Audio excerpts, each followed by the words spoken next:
Meron po ba kayong gustong gawin dito sa LU na nilulook forward? Ayun, may gusto ko gawin meme o kaya bukas gusto ko tumakbo dito na naka-slow mo, parang malakas yung mga ganun eh. Tagasan si Andrew Gavino, sir. Nag-ano lang ako, Valenzuela City. Ano po yung pinagkakaabalahan niyo sa buhay, Sir Gavino? Ayun, sa ano, biyahe ni Andrew, nagbabalag din kami. So, sir, nagko-content kayo, no? Ano usually yung mga kino-content nyo, sir? Sa akin, about travel sa akin, guys. About travel yun. So, mahilig ka pong mag-travel, sir? Oo. Yeah. Kung saan kami mapunta yun, binablog namin nila, Boss F.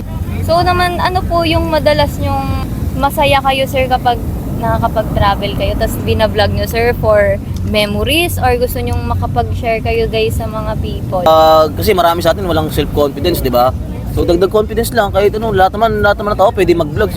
Nasa naman yun kung paano mo dadalhin yung pag-vlog mo, tsaka kung masaya naman kasi ginagawa kasi ng iba, ginagawa nila trabaho. Sa amin kasi ginagawa namin para travel, tas makapag-relax, hindi lang yung parang niisip trabaho, gano'n. Gano'n lang ginagawa, yung iniisip namin, masaya kami kung nasa kami ngayon.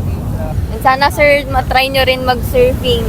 Ay, yun nga, hindi ko din matry yun. Takot ako sa ano eh, takot ako sa mataas na ano, tulad niyan eh, kasi malabo. Hindi ka naman nila i-risk, doon ka nila dadalhin sa mababaw yung ano. Baka dali na ako sa ano na eh. Pagkitingin ko, doon nakapunto.